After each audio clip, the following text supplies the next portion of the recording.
get into We'll all get to that. that for sure. Yeah.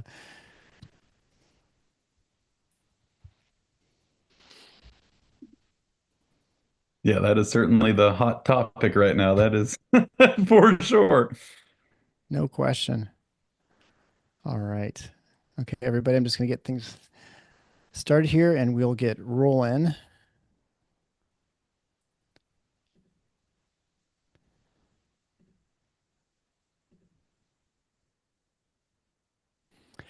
Hey, everybody, it's Eric alongside Rod coming to you live to discuss the NCAA brackets that were revealed yesterday. We are thrilled to be joined again by our friend Dom Leese from bracketometry.com. Hey, Dom, who's going to Hey. talk about a few things with the reveal and his thoughts going forward. Before we begin, just a quick word of thanks to all of you who support the Final Fours not on the schedule, and to remind you to subscribe to the show on YouTube, comment in the chat below, share the show with friends and family. And if you want to do a little bit more, head on over to our support page where you can find the necessary links at tffinots.com/support. We'll once again have our bracket challenge where you can play for free, win great prizes at Nudge Printing. Try your luck beating Rod, Dom, or me, which, if it's anything like last year, shouldn't be too hard. Uh, it's going to be at Pool House again at poolhouse.com. Just search for the Final Fours on the schedule. You'll find our bracket. Enter in, it's free. And obviously, brackets are due before games begin on Thursday. So again, Dom Lees from bracketometry.com, one of the top bracketologists in the country, is here with us. All right, so Dom, we'll start with the first obvious question. How'd you do this year, do you think? I might have regained my number one ranking. Fingers crossed. Excellent. I actually did Great. pretty well. Now, there were a lot of things I got wrong, but a lot of the things I got wrong, I feel like are things a lot of bracketologists got wrong. And Right. I feel like I did pretty well this year on kind of where all the hotbed debates were of, oh, is this team this seed or this seed, this. Obviously, there were some I missed big, like Memphis at a 5, who I had an 8, but I think pretty much every bracketologist missed that one, or Louisville being down at an 8, who I had at a 6. But again, that's another one where that was kind of a group collective everyone got wrong. The ones that were kind of me and the other bracketologists debating back and forth, I think I did pretty well on all of those. So might regain that number one spot. Don't want to completely jinx it, but we shall see. Well, and actually, before we begin, Rod and I were talking about this and how the course of discussion we'll talk about North Carolina is sort of the obvious one we're start the discussion, but it seems like with so many more people involved in this bracketology, there's a bracket matrix, there's all this sort of bracket discussion. Hobby bracketologists. I mean, I know you have a BS in bracketology, but not everybody is that way, right? Uh, but I guess the thing is, it seems like more and more of a herd. It almost feels like polling for for an election, where all the polls at the end, as it gets close to election time, they all kind of converge in one sort of a narrative. And then if it changes, then everyone's like trying to scramble around and figure out. Do you feel that that's sort of how it is with bracketology? Like people are like, boy, everybody else has so and so in, or they have an 11 seed. I better move them down, or whatever. I I think you might hit the nail on the head a little with that there. There is definitely a lot of group thinking going on where I maybe we just all kind of as a collective believe that a team should be in a certain area because of a certain reason, and then someone else who maybe was on the fence about it just kind of gets swayed by everyone else, and then maybe a team just kind of group thinked down a seed line from where they actually should be. Because again, there's always arguments for, oh, can this team be here or here? And maybe in some cases where it should be a little bit more 50-50, it kind of gets pushed way more in one side or the other just because it's such a toss up. And uh, once the first few kind of give their reasonings for why it's at one spot than the other, then everyone starts to follow along. So, and that's where I think I actually ended up doing kind of well this year. A lot of those like kind of 50-50 ones where like Arkansas, for example, I think everyone in our little bracketologist group chat had them down at an 11. I held strong with them at a 10,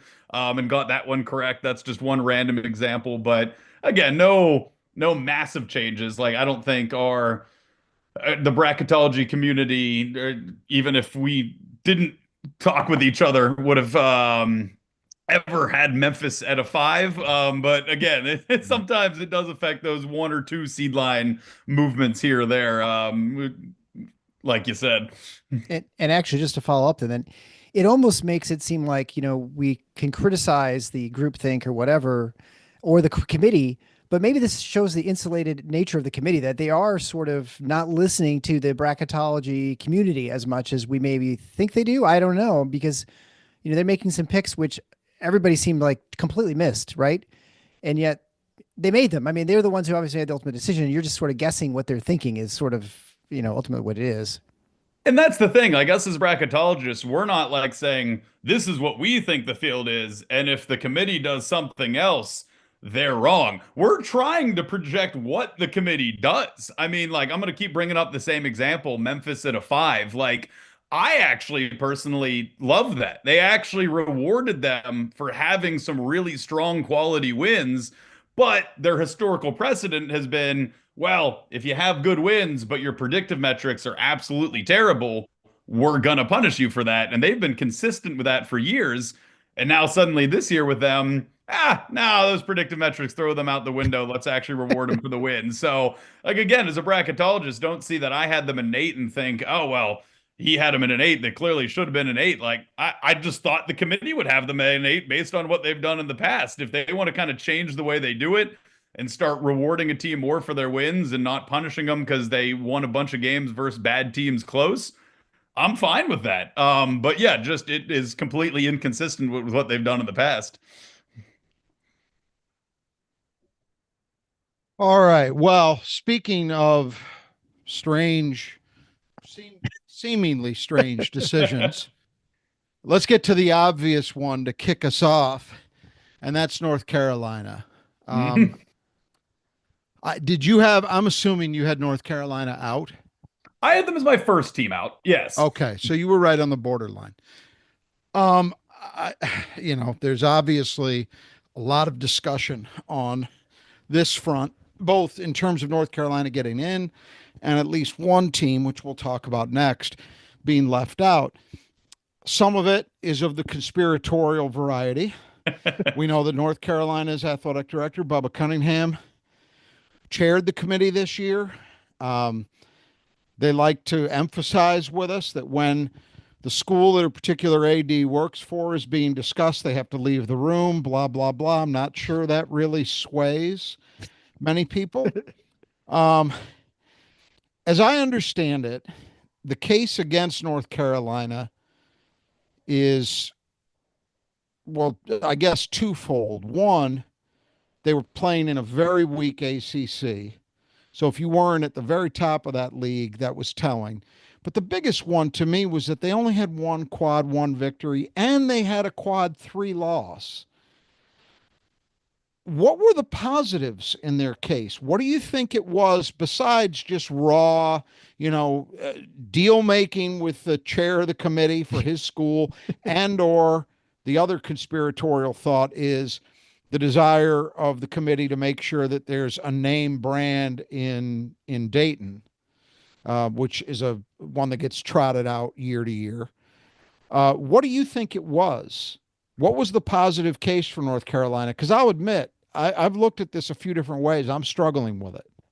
Well, what's interesting about them is really the only thing they have like a really strong argument with is something that, and I've told you guys this when I've been on the show before. Usually they use the predictive metrics for seeding, Right. and they use the resume-based metrics for selection. And Right. that has always kind of been pretty tried and true. Previous chairs have like said that. That's not just an assumption we've made as bracketologists.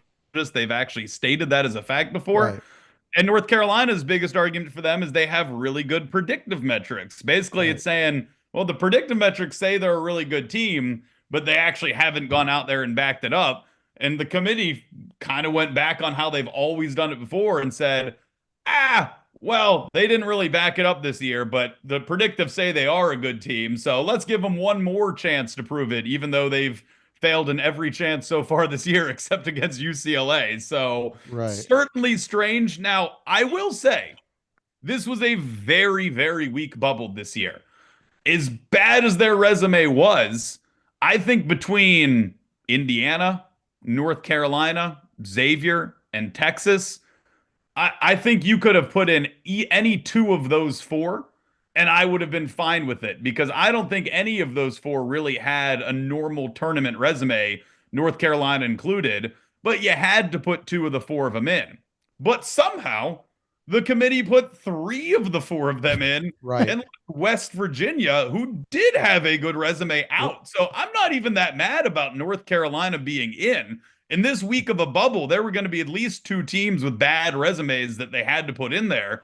But how do you put 3 bad resumes in and leave a good one in West Virginia out? We're That's where we're I gonna have get a big we're qualm. gonna get to that one in a second, and we've had threats of legal action from Yeah. governors, and I mean it's been a wild day, I don't blame wild them. It's 24 hours. a egregious But omission. but I want to just before we leave the topic of North Carolina, just a couple more things. So the first is this is what I meant by what you just went through is what I meant by I've looked at this and I don't understand how they got to this conclusion on any quote unquote objective criteria, at least based on that. Because if you look at Texas's case is the other end of the spectrum, right? Like the predictive Yeah. metrics are not as good, but they had far more in the way of quad one wins, which historically, as you stated, has been the methodology that's used to determine the cut line. And so I don't understand that. I don't, there seems to be a clear inconsistency there. But I guess if you had to guess, and we know you weren't in that room, but if you had to guess, Maybe I should be. well, I think there's this one has got so many people up in arms that not that I expect anything to change, but boy, if you ever had a a better argument than this for changing the way that the committee is put together and maybe making it not this kind of composition, you'd have a hard time coming up with a better case than this year because this situation we're talking about it seems so egregious.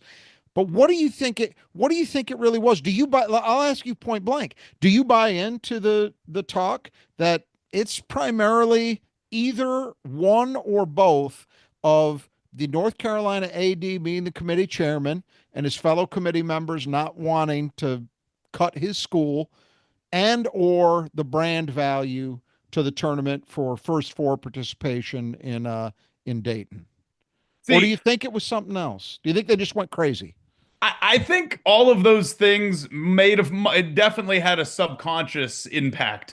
I don't think they're sitting there in that room just kind of going like, ah, yes, we must put them in for the money. And but No, of I course think not. yeah, but I think But you're right. Yeah. subconsciously, and they probably don't even realize it themselves, the fact that, hey, our boss basically right here is the guy in charge of North Carolina.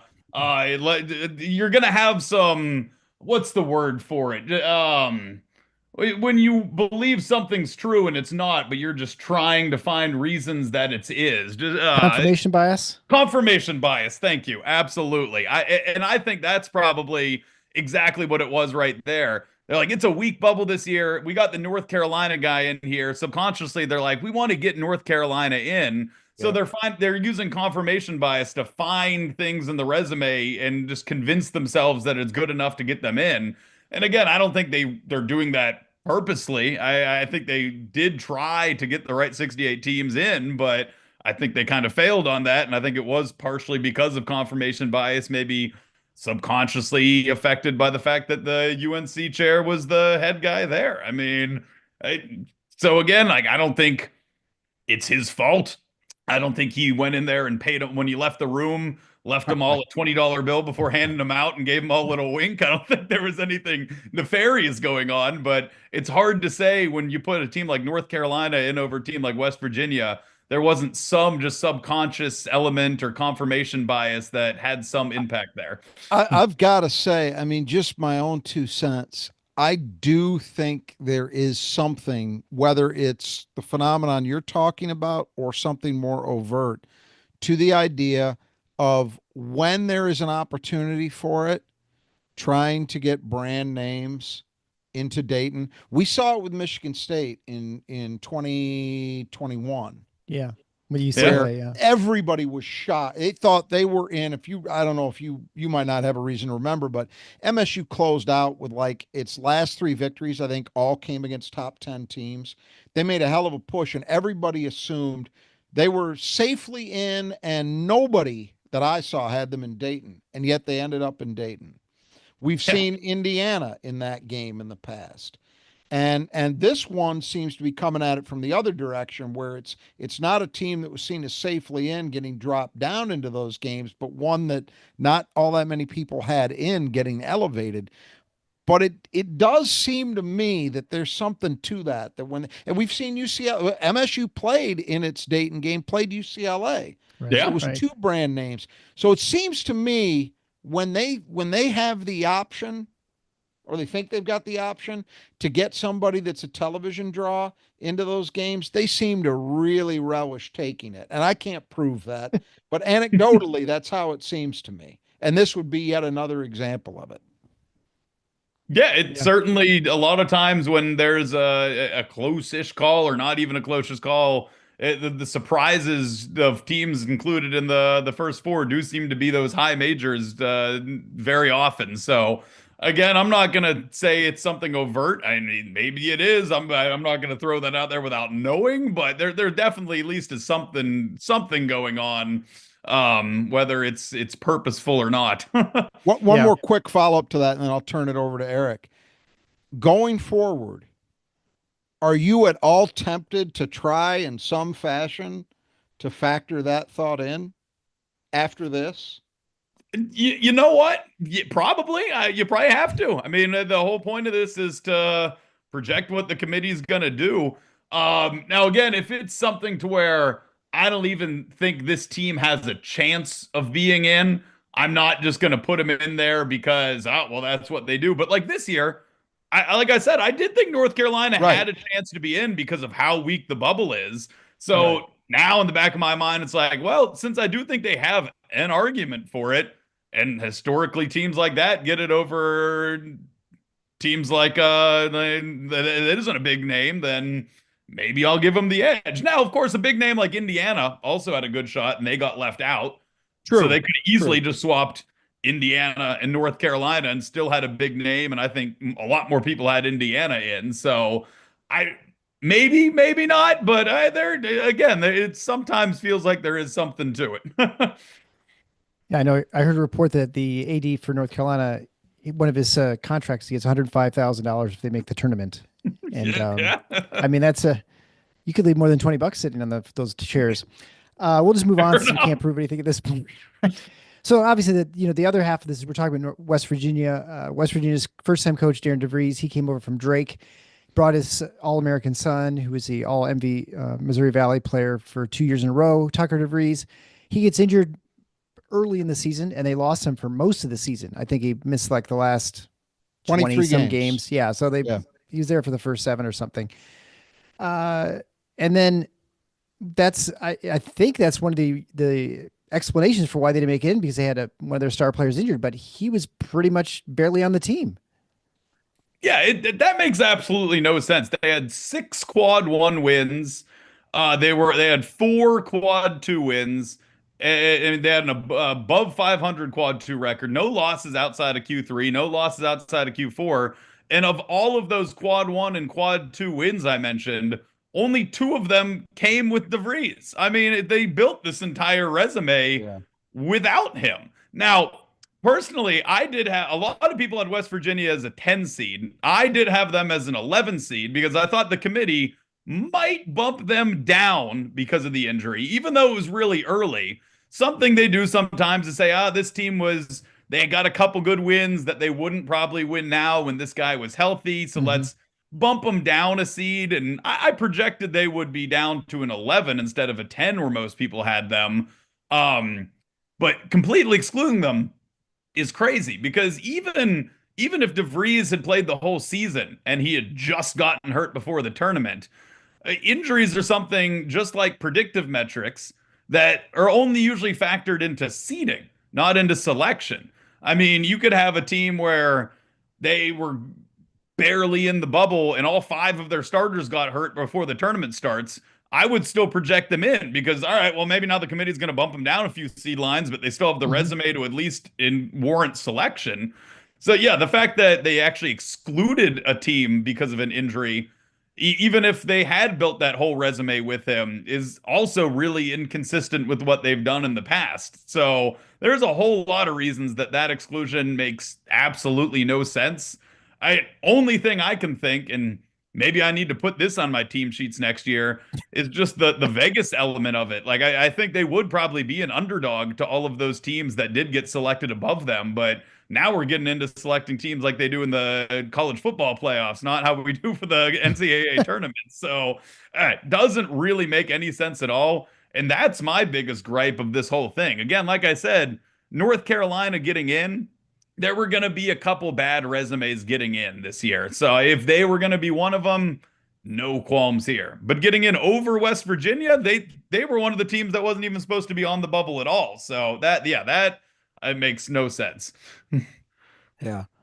Um, so turning to things a little closer to our home, the hot topic in this part of the country coming out of yesterday, I think it's fair to say, was Michigan being seated behind teams they beat in the Big Ten tournament. In fact, all three of the teams they beat in the Big Ten tournament. And then on top of that, as if that wasn't enough, they then get punished by a Thursday trip to Denver against probably the darling of the 12 seeds right now in UC San Diego. So I've got a couple questions on this front. First, do you think that the seeding decisions with Michigan being, I don't think there's much of an argument for them being behind Wisconsin, but specifically being behind, say, Maryland and Purdue, who I believe were both 4 seeds. Do you think that was the predictive metrics that were the difference here? It seems to me like it almost had to be. Well, I actually had all of those seeds. I had Wisconsin a 3, Maryland a Yeah. 4, Purdue a 4, Michigan a 5. And personally, if I was on the committee, I don't think that should be the case. But the reason I did was nothing to do with metrics or resume. This had to do with at least the committee being consistent with what they've done in the past, whether it makes sense or not, just simply not valuing conference tournaments. I Yep. mean, Right.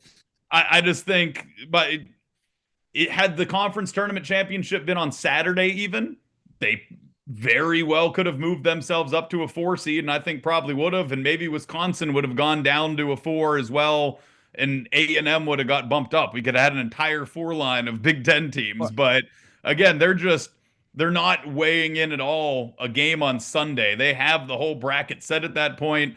They don't have, I mean, they're not putting in the work. I'm not calling them lazy, but they're not putting in the work to make 2 whole different contingency brackets just based on the result of the Big Ten championship that would affect a 3, 4, and 5 seed. So that is why Michigan was a 5, just because that game played absolutely no impact on their seeding at all.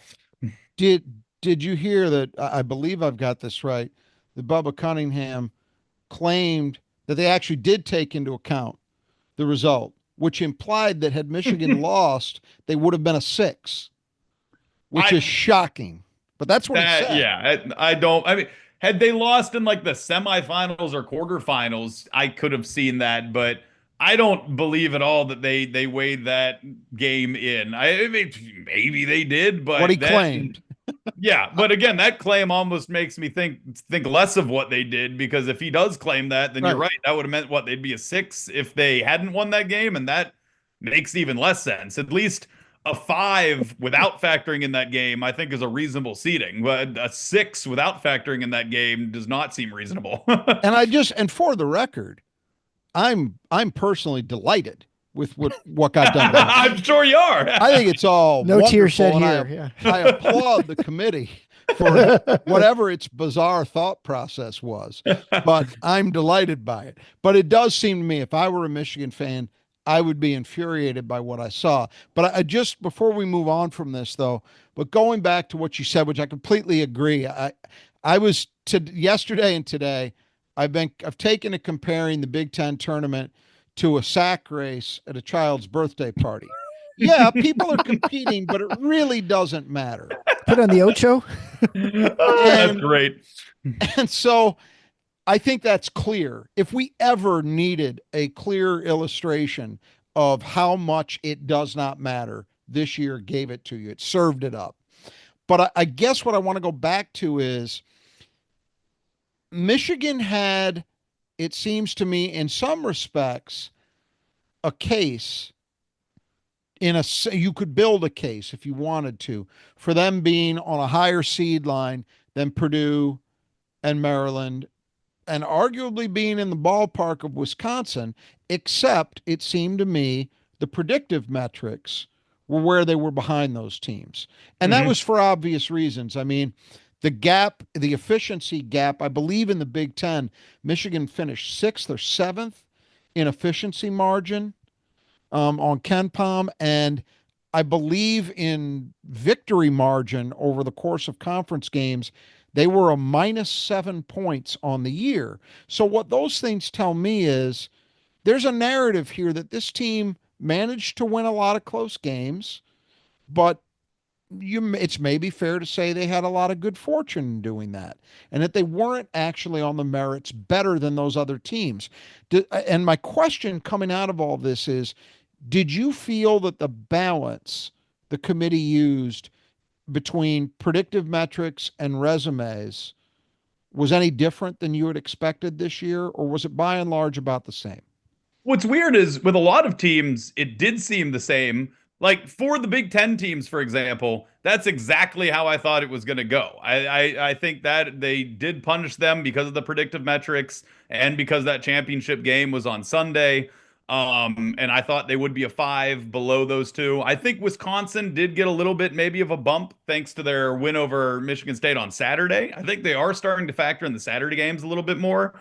But again, based on like you said, mainly with the predictive metrics, I think Michigan at a five made a lot of sense. But then you see, I think I've used this example 4 times now. It's the team I missed by the most seeds. I promise I'm not being salty about it. Memphis, who, I mean, they threw the predictives out the window and said, all right, well, the predictives say you're not good, but your results say you are. So we're going to reward you for it. So if they're going to bump them all the way up to a five where Michigan is, then Michigan probably needed to be higher than a five. So again, with the Big Ten teams, I think they were very consistent with how they did it in the past. But then with some other teams, like bumping Memphis up, bumping Louisville down, they weren't consistent with it. So it's again, I'm fine with however they want to do it. If they want to change the methodology and put more impact on like who you actually beat, great. But do it for all the teams and be consistent with it. It just seemed Right. a little here it matters, here it doesn't matter kind of this year, which was weird. Well, the four Michigan basketball fans will obviously take exception to the fact that they were that seated. And if you actually, it's probably best that the committee didn't watch that game and factor in Sunday's game because whether if I think those teams are 15 for 60 from three the first half. I mean, it was that was one of the worst displays of college basketball I think I've seen. Was what 23-21 at halftime, or so it was that was painful. That I was was there in gross. person watching that. Let me tell you, it was as bad as it looked. So I guess going. You obviously mentioned Memphis. You've mentioned Louisville. Are there any other seeds that were like that were a lot different than you had expected? That were quite a bit off. I mean, because we talked about obviously West Virginia missing. You were not too bothered by North Carolina, except the fact that West Virginia missed, and that we'll say because of North Carolina could have been Xavier, I suppose, or Texas. Any other sort of weird seeds that you saw? Those really were I'm pretty sure those were the only ones I missed by multiple. Was I had Louisville at a six and they were down an eight, and then Memphis up at a five. When I had them at an eight. I think all the other ones I was within one seed on every single team, so no other big qualms. And again, with Louisville and Memphis, personally, they're closer to where I would have had them. So I'm fine with the committee's reasoning for moving those. It just doesn't seem consistent. They didn't seem to have done that with other Yeah. teams. It just seems like those two specifically. And it's like, all right, I get why you would do that, but where's the consistency with other teams that didn't move for those same reasons? And so then on the, you can say the other question then on the top end, you pretty much agree with the ones and twos where they are over top overall seed is Auburn. Because, of course, everyone's pick now is become Florida the last 2 weeks because of Florida's only got 4 losses and they've kind of been beating everybody in the SEC recently. Oh yeah, I think Auburn a month ago had the number one overall seed locked up. They just have that good of a resume. Now, I think Florida's playing better basketball right now. I think Florida's the better team right now, and they're might be my pick to win it all, or at least make the championship game. But they didn't have a better resume than Auburn just because they finished better than them. I think they got the top 4 1 seeds in the exact order exactly right. If anything, could they have? And I wouldn't have done this personally. Like it, if Duke had been number 1 overall over Auburn, just because they're like, it's close enough, we'll factor in the head-to-head, and then that way we don't have the two SEC 1 seeds on the same side. If they'd done that, I would have been fine with it. But I think they got it right. Mm-hmm. So I'm not sure if this is my own myopia, just kind of it hitting me this year. That's short-sightedness for those of you who don't. And it's something we see regularly, or if I'm perceiving this correctly. But as I looked at this draw, it seemed to me that there were several teams that seemed to have been what I would characterize as rewarded with really nice geographic placement, despite not seemingly earning that kind of favor. So I've got a few examples of this. Got Illinois as a 6 seed playing in Milwaukee. Missouri and Wichita as a 6. Oregon is a 5 in Seattle. And then maybe the biggest one, and maybe this is the favor they granted them for dinging them with an 8 seed, is Louisville and Lexington. And normally that would be a problem, but you would imagine Kentucky fans will not be anywhere near that site come those games. Is this, just help me out with this. Is this just kind of inevitable as a byproduct of the expanding conferences and all the accompanying rules we've got around needing to separate those teams from each other in the early stages? Or does it strike you as a bit unusual that it seems like we've got several lower seeded teams getting pretty nice geographic placement? I think you hit the nail on the head. When there's just so many teams from the same conferences, sometimes you just have to do that because it's the only way to make the bracket fit without moving a team to a different seed line than they should be. And then also there's just sometimes the fact of, if you're, say, for example, the highest 7 seed, that's a lot better than being the lowest 6 seed for geographic placement, because you're going to start getting your geographic advantage over the other 7 seeds. Where if you're the last 6 seed, you're just kind of being slotted into the last spot that fits sometimes. So Gotcha. I think that definitely had an impact on it, but also what you said certainly had a large impact on it as well. I would say it's a 50-50 combination of the two. Okay. Did you notice that at all? Did it strike you as unusual? It seemed a little bit more than in past years. I did make note of that. But again, just with all these like mega conferences we're creating now, it didn't strike me as anything that that's they could have avoided that. Why did Right. they do it that way? It's just that kind of feels like probably how they had to do that, because then I try to look and like, ooh, how could they have moved that around to make it more sense? And it's like, that doesn't really work. That doesn't really work. So I think that's just kind of how it was. Because I mean, I look at some like if I'm Auburn, for example, I'm really unhappy with Yeah. the hand I got dealt. Potentially having to play Louisville in a second round game in Kentucky. That's a Yeah, pretty rough deal. you're the number 1 overall seed. Right. Right. And they handed you that gift. I mean, that's really something else. But It feels like they built the bracket from the top down, and they were trying to like put these teams in places that were good for them, but then they weren't looking back and saying like, okay, well, if we put them in a spot that's good for them, is it actually now even better for them than the higher seed we're putting them with? I think once they right. had those higher seeds put in, they just kind of threw them aside and then just kept filling it in from there. And yeah, didn't like then look back up at how this was affecting the higher seeds they had already placed. Yeah, I don't think Which is that they're admittedly kind of sometimes how I build a bracket, and then like when I'm putting it together, I'll realize I did something like that, and it's like, oh, did I? But it's maybe, But for but you, it yeah, doesn't matter as much. You're not worrying. You're worrying about numbers, seating. You're not really worried about exactly. I'll exact sort them matchups into and things like regions, that. but I'm not really worried about getting that as correct as I am the seeds. Right. You're just overall saying, okay, well, Auburn's, say Kansas is in the Midwest and Duke's in the East or whatever. Yeah, And I don't think, to Rod's point too, I don't think they factor in attendance at these events. Like they're not saying, oh, well, if we put Louisville and Lexington, we're going to sell more tickets. I don't think they get a whole lot from the gate. Do you? I mean, I think mostly just TV money at this point. Would you agree? Oh, yeah, 100%. Yeah. They're usually gonna, yeah, the in-person money from these is a very small drop in the bucket of the overall revenue. Yeah. I imagine you want butts in the seat so that it looks like it's, interesting game if you've got, nobody there. Yeah. Um, I don't know. Do you have anything else, Rod? No, I think those were the big ones on my radar. Yeah. All right. Well, hey, Dom, we really appreciate it. Oh, and I I'll think leave they, you with one last oh, conspiracy theory as well, oh, since we were great. kind of getting into Yeah, those earlier. perfect. Uh, when we were on the West Virginia topic, I'm saying this half as a joke, but just something I'd kind of brought up with some of my friends.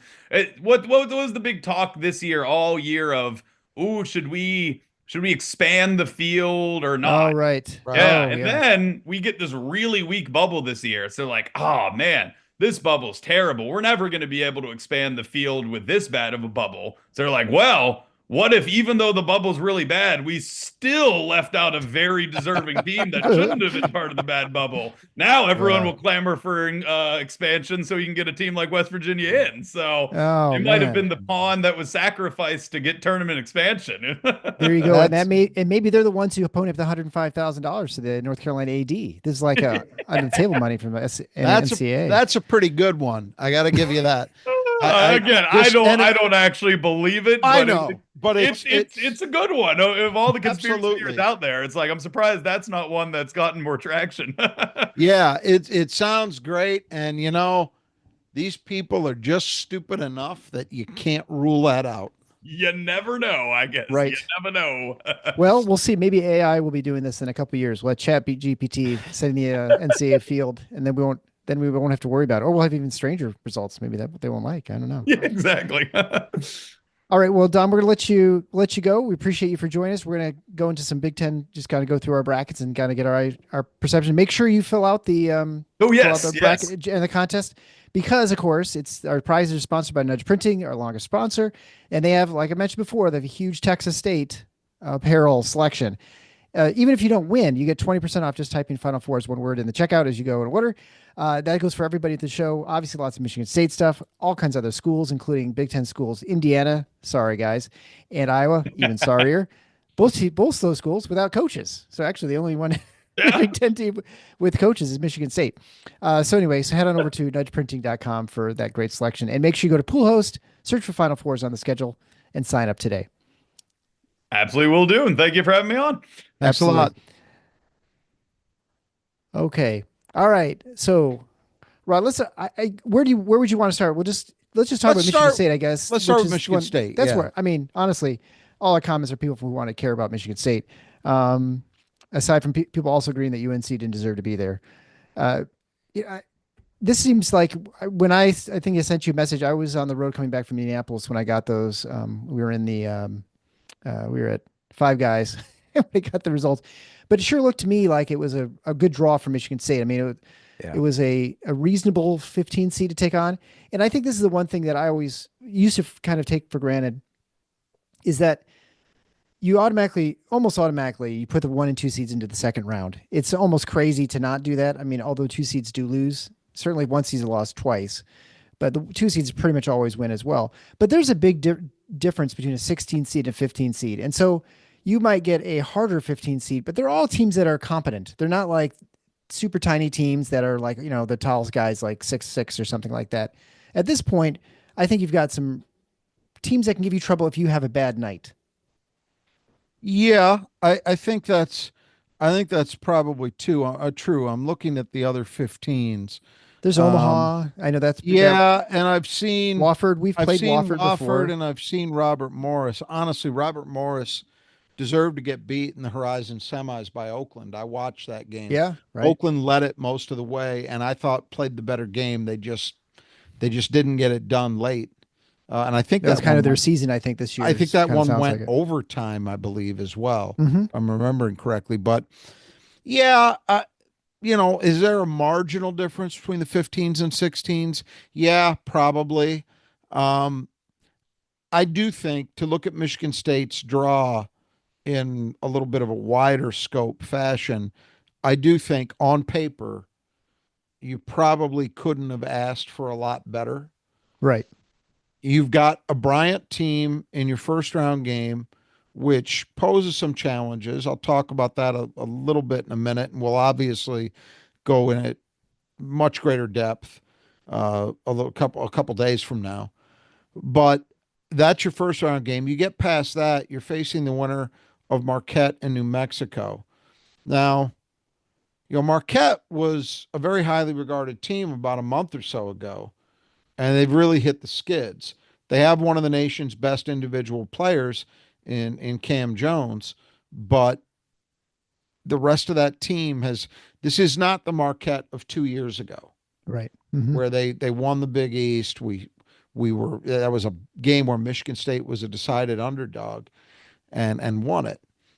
This is not the same level Marquette team as that one was.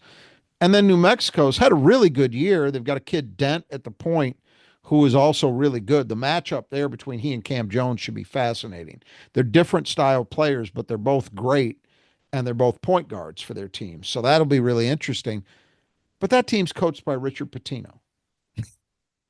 I We've seen mean, him before. and Shaka. We're talking about two guys, and I have a little more respect for Shaka than I do Richard Pitino, but not a lot of success against Tom Izzo for either of those guys. Yeah, right. Exactly. So are you really worried about those teams in a second round game? I'm not saying that to be dismissive, because we see sevens or even tens beat two seeds in a second round game all the time. That happens. Yeah, right. Mm-hmm. But, if you're Michigan State, are you okay with that? And I think they actually got, if you want to look at, and I'm pulling the bracket back up here, if you want to look at some of the other sevens and tens, I mean, you got Arkansas, St. Mary's and Kansas. St. Mary's and Vanderbilt. I know the conspiracy-minded folks are shocked that AJ Hoggard is not. Right. It's really funny. Should have gotten Omaha in the first round as a 15, I was going to go back Vanderbilt to that. as a 10. Just for a second, I made this comment on the Spartan Mag board. There are people who are honestly believing that, they're definitely going to get Omaha because of Frankie Fiddler. I set the over-under at 1, and I would hammer the under that anybody on that committee has any idea that the ninth guy in Michigan State's rotation played at Omaha last year. As I've seen people point out, and they're absolutely correct about this, in the environment we are in now with free transfers and immediate eligibility, all of that, the idea that you're going to not be able to concoct some connection to somebody in your draw is ridiculous. It's just gotten too convoluted for that to not happen. Just on the other 7 and 10s, you go to the Midwest Regional. UCLA is a 7, pretty good 7. Yeah. Utah State, pretty good 10. And then the West Regional, you had Kansas as a 7, Arkansas as a 10. You would have thought for sure we get them. Okay. Yeah, I'm okay with the 7 and 10 that we got. That's not to say those teams aren't capable of beating Michigan State if Michigan State doesn't play well, but given the choices there on display, I'm okay with that. Yeah. And then you look at the other part of that lower end of the bracket. You've got Ole Miss as a 6, which, look, Chris Beard, very good coach. They don't look like Texas Tech of 2019 to me. Ole Miss is a pretty good defensive team, although they don't play that icing ball screen stuff, the no middle defense that Texas Tech really rode to their success getting to the national title game that year. They're not quite that defensively, and offensively they're a mess. So I'm not sure that's a great 6 seed in comparison to Missouri, Illinois, and BYU. BYU especially, I would be much more worried about. Yeah. They're going to play the winner of San Diego State, North Carolina. I mean, whatever. I'd love to see Brian Dutcher in a Sweet 16 game against Tom Izzo, though. Because he hadn't had a chance to beat the hell out of that cheating son of a bitch. So that goes back to his Michigan assistant days. I would love to see that game. I don't think we will, but I'd love to see it. But then this is where the rubber really hits the road. Iowa State as a 3. And about a month and a half ago, Iowa State was being given, I think, very serious consideration as one of the possible national championship, like legit national championship contenders. Yeah. Remember, this is a team that in Maui, they ended up losing a tight one to Auburn. They had Auburn down 17 at one point in that Yeah, game. they're killing them. Yeah. Iowa State was humming, and then injuries started to hit. They've lost their best player. He's already been declared out for the tournament, one of their guards. They got another guard who's been banged up, managed to get back for the Big 12 tournament, but I don't think there's a feeling that he's 100%. And they've started taking on water. They've lost some games. And so I think the general feeling seems to be this is not currently a 3 seed in terms of quality. Their resume suggests they should be. They earned it with what they did, the wins they racked up, but they're not that same team. And that happens sometimes. So again, does that mean Iowa State can't find a way to rally and play through it, or Ole Miss can't all of a sudden get on a heater and be a decent team offensively? No, those things could happen. Nothing's guaranteed for Michigan State. I'm not making that case. But if you're evaluating it based on the knowns right now, you look at that half of the bracket in the South, and you have to conclude, as I think most people nationally are, the media, I mean, Michigan State's got a pretty good path to the Elite Eight. Mm-hmm. And so that's how I feel about it. Now, specific to Bryant, again, we're going to do an in-depth profile. I'll just touch on this real briefly. One interesting component, they are coached by Phil Martelli Jr. Right. Now, we know Phil Martelli Sr. is both the former assistant at Michigan with Juwan Howard for, 3 years, 4 years? Something like that. But he's also a very close friend of Tom Izzo's. Tom Izzo, and I know that to be fact. I've witnessed those guys hanging out together at EYBL events in the past, before Phil Martelli ever got to Michigan. So they've been friends for quite a while. And they're close enough that Izzo apparently reached out and congratulated Phil Martelli Jr. when his team won their conference tournament the other day. And I saw an interview with Phil Martelli Jr. today where he said that Izzo's been kind of a mentor for him. And he mentioned how close he is with his dad. So there's a real connection on that front, which is an interesting side note. Not a conspiracy, for the record, but an interesting kind of human interest note for this. Yeah, I mean, how many friends does Izzo have in the A coaching lot. community? It's got to be This one is more legit than most. Sure. Because I know it to be. It's not just the, hey, I'm yucking it up with Bill Self in front of the cameras. It's not one of those. It's real. That's my impression, at least. There's certain guys like, I was told years ago, and I think you see it when you watch him and listen to him on television, that Izzo is very, very close with Jay Wright, for example. Jay Wright was somebody that he had a lot of respect for, the way he went about his business, all of that. There's those that are real, and then there's, Izzo's not going to go trashing too many coaches. Yeah. But anyway, specific to Bryant's team, I'll just touch on a few things real quick. They're old. Got a lot of guys who are in their, 22, 23, transfer heavy, as you would expect. It's become the way of the world, especially for schools at this level. They're going to lose guys to the portal, so they got to go bring in other guys. Right. They've got several that have come from bigger mid-major, or even in a couple of instances, high major backgrounds, including their point guard, I guess nominally their point guard, Earl Timberlake, who's a 6'6" point guard, who started his career at Miami, then transferred to Memphis. I believe he was on that disaster of a Memphis team that Amani Bates and Jalen Duren played for. It was just loaded with talent. Timberlake was a top 50 recruit, so he's no joke. It didn't really work out for him at either of those first two stops. He then came to Bryant, and he was the conference player of the year and put up some very nice numbers for them. So there's some talent here. They are also one of the 10 tallest teams in America, which is not what you expect from a 15 seed, right? Not at all. No. Yeah. They're 6, if I think I've got this right. Yeah, I think they're 6'6", 6'6", 6'8", 6'8", 6'11". So it's not like they've got, the Twin Tower thing that, say, Michigan has, but they're really tall on the perimeter.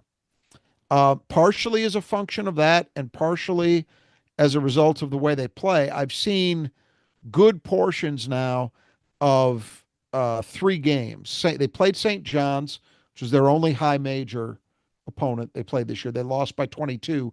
That was without Timberlake, though. Mm-hmm. Um, they got beat by 46, I believe, by Grand Canyon, which was the other NCAA tournament team they played. Right. That game was played without their leading scorer, who's a kid who transferred in from St. John's.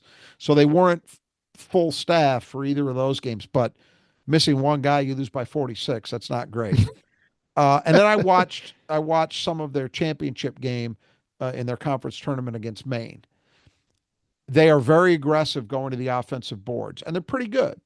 Mm-hmm. The problem is they're very aggressive going to the offensive boards. And Michigan State is an elite defensive rebounding Going team. the other way. Exactly. Yeah. And Bryant plays fast too. That's how they play. If Michigan State is doing what I think they'll do on the defensive boards, there could be a lot of dunks in this game. That's something to watch for.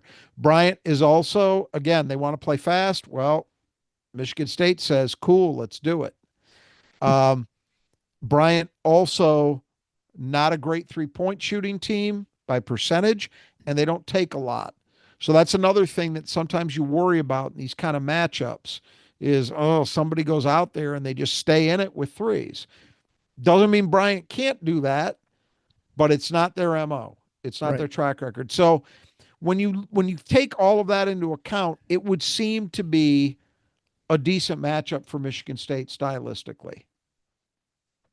So we'll see where it goes, but that's kind of the lay of the land on their half of the bracket. And then again, the upper half, just real briefly. Oh yeah. Who happens to be in the upper half? Anyone we know? Well, we'll talk about them in a second, but obviously Auburn is the 1 seed and they're the number 1 overall, as we just got done discussing. But look, that's still a very good team. I mean, yeah. I watched them play. I think it was their last regular season game. I saw them lose to Alabama at home. Mm-hmm. And they've lost 3 of their last 4. So all that, you mentioned it in our discussion with Dom, all that invincibility talk you were hearing for weeks and weeks and weeks, months about Auburn has suddenly shifted to Florida. Yeah. I do think this. I think that Broome, Auburn's big man, who is either 1 or 1A with Cooper Flagg for National Player of the Year, and deservedly so. He's had a great year. But that kid has been banged up basically since November. Because he had like a shoulder injury. Now he's got like an ankle injury. Yes. Yeah. And he does not look like he's quite what he was. Still good, still capable of hurting you, but he doesn't look to me like what he was. And I think that's been a big factor for Auburn. He's so important to them that if he's not at quite the same level, they're not quite the same team. So if it were to be a chalk kind of finish and it got to an Elite 8 game, Michigan State against Auburn, I'd be okay with that. I mean, you're going to have to beat good teams regardless to get where you want to go. Yes, and you've got a 1 in the bracket somewhere if you're 2. Right. Maybe you don't face them, but I mean, it's either Auburn, Duke, Florida, or Houston. So right, and they're all quality teams. I don't personally, and I've been beating this drum for months, I do not see a super team this year. I was on Jack Ebling's show earlier today, and he was saying in all the years, he's been watching longer than I have, he can think of 5 teams that he actually would classify as super teams. And you know what? 3 of them didn't win it. And I agree with the choices he had. I might have thrown 1 or 2 others in there, but not many. People, every year you see this rush to, these guys are dominant. You're seeing it with Florida right now. And it's just not true. Yeah. A super team is a rare thing. They do not come around every year. They don't come around every couple of years. And I don't see one that fits that category this year, at least in my opinion. So would Auburn be a stiff test? Yeah, that's putting it mildly. But are they an unbeatable juggernaut? No. They've got potentially a rough one in their second round game, as I was talking about with Dom. Louisville, potentially. They're looking at either Louisville or Creighton. And if it's Louisville, And Louisville's had a nice year in a horrible conference. The ACC's been horrendous this year, but that's not Louisville's fault. That game would be played in Lexington. I'm not happy about that if I'm Auburn. Yeah. Then you've got they who shall not be named at 5, and we'll talk about them a little bit more in a bit. Very tough first round game for them against UC San Diego, playing in the altitude in Denver on Thursday. Texas A&M and Yale. That's interesting because that's two very physical teams. If they who shall not be named were to face Texas A&M in a second round game, that's the best offensive rebounding team in the country in the Aggies going up against a Michigan team that has gotten hammered on its defensive Wisconsin have like 18 offensive rebounds in that game. Yeah. So, that's interesting. But again, I look at the totality of this bracket, this region, and if you're Michigan State, look, it's you can't cry about anything. I think you got dealt a pretty decent hand, and now it's down to you to go out and capitalize. It's down to you to go out and win these games. And I think it's very doable. They're going to have to play very well. And as we know, as we saw on Saturday, the margin for error when you're in these kind of games just continues to shrink. Yeah. And, a bad 4-minute segment can do you in and send you home. So no guarantees with any of it. But if you ask me, am I pretty satisfied with the hand they got dealt? The answer would be yes. Yeah. Well, let's move down to the West just because it's on my screen here, that on the left-hand side. And we'll talk about the other Big Ten team that's the only one in this region. That's Maryland. They're the 4 seed playing Grand Canyon, who are pretty good. I mean, again, 13 seeds are usually pretty decent teams that can definitely catch you if you're not, sure, not playing great. And it all depends on these 4 seeds, how, if they're kind of going back, because it's always tricky. The 3, 4, 5, and 6, I feel like oftentimes those teams are going one way or the other in the season. Like they're just kind of limping into the end, or they're kind of surging. And so if you're 13, you can just get the wrong 4 seed or vice versa. Right. And anyway, it's hard to read for me. For Maryland, where Maryland's at right now. I don't know. I feel that way about most of the Big Ten teams. I feel like I know them too well is the problem. Yeah, well, that's definitely true. Familiarity breeds contempt. Know all the warts, right? Yeah, and that could be part of it.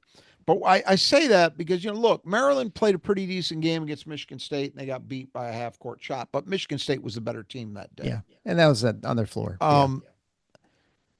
Maryland beat Michigan in Ann Arbor, but that was an ugly, ugly game. That was one where you at least for me, I kind of looked at it and said they both ought to get shot. And it's what worries me a little bit about Maryland. There's a great degree of talent in that starting 5. There's no doubt about that. And they're actually starting to get some pretty good play from Jordan Geronimo off the bench, which at least gives them one. Yeah. But Maryland also has a habit, and I've seen it in both of their games against Michigan, the one they won in Chrysler and then the one they lost in the Big Ten tournament semis, where those guards, for as good as they are, and Queen, for as talented a kid as he is, sometimes the decision-making is unbelievably bad. Yeah. They just lose. And there are times that Maryland plays a what appears to be a very smart brand of basketball. And then there are other times where it just becomes pure third game on Saturday night at an AAU tournament kind of stuff. The decisions being made and shot selection, just bad all the way around. And that's what I worry about with regard to Maryland. Now, Grand Canyon, I mentioned I saw some of them because they beat the living snot out of Bryant in December. So I actually caught one of their games today. And it's a good team, kind of high octane. I got a feeling Maryland gets past that one, but I'll tell you what I worry about. It's the team that Dom was kind of outraged got a 5 seed. And admittedly, this could be MSU bias coming in, and there is reason to be concerned about Memphis because my understanding is that Tyrese Hunter, who's one of their 2 really good guards, is in a boot. So Oh, I don't know about that. are you If sure he doesn't he, play for Michigan State? right. That's If he, well, they're the only team that gets foot injuries, right? bad Um, shoes or bad if strength and that's conditioning. right, Yeah. yeah, all of it. If he's not playing or he's not near 100%, that could change the equation.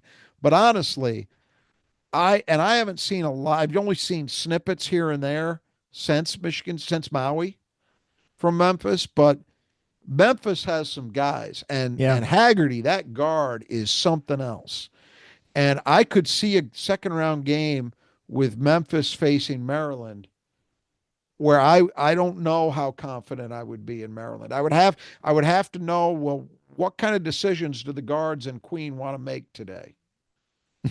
I think Maryland's got the talent to go on a run in this thing. Um, the other half of the bracket there is rough because Florida sits there. And I Yeah. suppose you also have UConn as an 8 that maybe could, pull something off, although I don't have a lot of faith in that. But Don't they have the do I best think coach in Maryland, America there? Danny do I, Hurley? yeah, right, the best coach in America as an 8 seed. Um, do I think that Maryland can get to a Sweet 16? Yeah, I do. I don't know that I'd feel very good about them against Florida after that, assuming that Florida is there, as the world would expect. But we'll see. I also think this the one thing that changes now for Maryland is once you get to the NCAA tournament, it's not that depth doesn't matter because I actually do think we've seen this all year from Michigan State. It Yeah. shows up in games, but it's only a problem for Maryland if the opponent is rolling out 9 or 10 guys. Right. If the opponent is kind of roughly similar, then it's not as big a deal. And you're not playing on consecutive days. So it's not like the Big Ten tournament, where I think it really starts to hurt you if you've got that tighter rotation.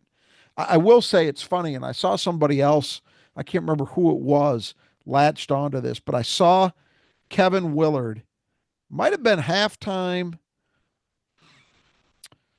I think it was halftime of the game against Illinois, where they won on a laugher, that somebody was asking him about his playing a tight bench, that his Hmm. rotation small. And he Yeah. said something to the effect of, I've got 5 guys who really demand shots and I got to keep them happy. And I thought that was one of the worst answers I've ever. What? He's just trying to be funny, I That's suppose. no, I think he was I mean, he was, but that's what he's actually doing. And I think it probably does. I think there's something to it. Could I be. think Yeah. he strikes me as a guy that, hey, if I want Derek Transactional. Yeah. Queen to wear Maryland's jersey next year, I got to promise a certain role. And that's in addition to the money and everything else. But it was just insane. I couldn't believe he said it. So, but Well, anyway, I Brad don't, Underwood said some stuff about the Big Ten tournament that yeah, you would well, think he's people the would say either. all-time, he's the current reigning king of the bad choice. He's got a pretender coming up on him, guy in Ann Yeah. Arbor. But Right. right now, Brad's still the king. But Kevin Willard might be a prince. That was something. But anyway, my point is, I don't Yeah. know that Maryland's lack of depth is going to be as important Sure. now Yeah. that we're into this. We'll see. Yeah. Well, then moving on to the East, and there's two Big Ten teams there. You've got Oregon as the 5 seed out playing out West. Not a home game, but about as close as you can get for Oregon, really. They take on Liberty, and then you have Wisconsin, which was played 4 games in 4 days, got just totally decimated in the Michigan State game where they're just so tired. They get to go and take on Montana out in on a Thursday early in the afternoon. Well, let's talk about Oregon Yeah, first. for Oregon first. Yeah, Liberty is a team that seems to be getting a lot of respect. yeah. And I'll admit I haven't seen very much of them, but I, Oregon was one of those teams I mentioned in our conversation with Dom. They're a 5 seed, so they've had a good year, not a great one, Hmm. and they get rewarded by getting these 2 games in Seattle, Yeah. which, Well, with if you know Arizona, the which is geography of that part of the country, that's basically like Michigan State getting placed in Cleveland. right. It's Yeah, great exactly. for them. That's an advantage. So I like the way that looks because the other half there is Arizona and Akron. Now, Arizona, despite taking 12 losses in the regular season, is a 4 seed. So they're seated one line higher than Oregon. But I got to tell you, assuming that it's an old Pac 12 grudge match in that second round game, I'd probably be inclined to go with Oregon. I think Oregon got a nice draw in Yeah. that those first two games. And no guarantees with any of it, of course, but that's winnable. They need Shellstead to be somewhere near his best. If he is, he and Biddle alone are as a point guard big man combination are enough that I think it can get them through into a Sweet 16. And then, then presumably it would get tough because they'd likely have Duke sitting there. Yeah. Um, Right. and that's probably where the party would end. But still, I like Oregon's draw. I think they got Yeah. a very, very favorable um, set of cards from the committee. And then poor Well, Wisconsin. before you go to Yeah. Wisconsin, I just think of Seattle, and of course that reminds you of rain, which of course reminds you of the brothers Just Your Gutters. Ah, So it as it is, spring is here, and one of your better segues. oh, I appreciate it. Thanks so much. Yeah, make sure you contact the brothers Just Your Gutters if you need help with your gutters, or at least check them out. If you find that you have a strange puddle around your house, you've got weird leaking, they can take care of those with just repairing things like a downspout or just one run of your gutter. Maybe if you have them all replaced like me, maybe you want some relief guards on like I did. So now I don't have to get on the ladders and clean out the leaves anymore. If you want that stuff done and you don't want to get on the ladder and fall down and break your ankle and ruin, I guess one excuse is you could just sit in your house and watch the games. Although at this point, if you break your ankle, you're probably going to have surgery during the NCAA tournament. So that's the last thing you want to do. So make sure you call the brothers Just You Gutters right now. You can find their ways to contact them at the support page at the Final Four is not the schedule.com/support. You can get 10% off. You just type in when you talk to them, mention Final Four, and you get the 10% off discount for either Greg or Kurt, no matter where you are in the state of Michigan. Yeah. So the next would be Wisconsin. Of course, they play Montana. I don't know anything about Montana. They're a team that I don't think ever wins the NCAA tournament, but they're usually a kind of tricky team. And Wisconsin, I feel like it just depends on how Tanji is. I'll start with Montana. I've actually seen Montana play. I watched some of both their Big Sky semifinal and final because I thought there was a chance they'd be a 15. And I really did. I thought there was. I didn't do very well because I didn't see Bryant on first. I've seen them now. But So the you're watching teams, all these, you're like scouting, I watching watched all these. I watched Robert Morris, who did end up a 15, just Yeah, not. that's true. Yeah, I did. Did you watch the And summit? Watch Omaha and I just didn't. I didn't see Omaha, but Oh, I okay. picked some of the wrong teams to view. Anyway, Montana's okay, but look, a normal Wisconsin is not going to have a problem in that game. The trouble is they got dealt just a phenomenally bad hand. Um, Worse than Michigan in one sense. They're both in Denver. They're both playing on Thursday. Wisconsin, I believe. Let me see if I've got it on this they play at bracket. 1, I think. They're One like one of their first thirty games, Eastern. which is weird that it's 1:30 in Denver. Eastern. That's in the morning. Is that Eleven strange? thirty Mountain Time. Yeah. Yes. Michigan at least gets to wait until 10 Eastern. Yeah. So they've got about, whatever that is, 8.5 hours less rest time than even Michigan has. The upside is I think Michigan's got a significantly better opponent to Sure. play. Yeah. You would hope that there's enough here for Wisconsin, but man, and you can't. It's such a tough. These teams get put in such a difficult position with this Big Ten tournament nonsense because Wisconsin barely misses out. They miss out via tiebreaker, right? I Mhm. believe Oh, the double bye. on the Yes. double bye. Because they have the same record as Michigan. Yeah. Right. And Maryland. Yeah. So they miss out on the double bye on a tiebreaker. That means they've got to play on Thursday. They win. They beat Northwestern. Then they beat UCLA. Mm-hmm. They were able to rest some guys because that was a blowout, but still Yep. they had to play. Then I think what really does them in, if they stumble in this thing, I think what they're going to point to is that Michigan State game. Yeah. They'd been better off losing that game. They had to dig so deep to win that thing. And they did, to their credit. I mean, Mhm. they Yep. made some, we talked about it. They made some great plays at winning time.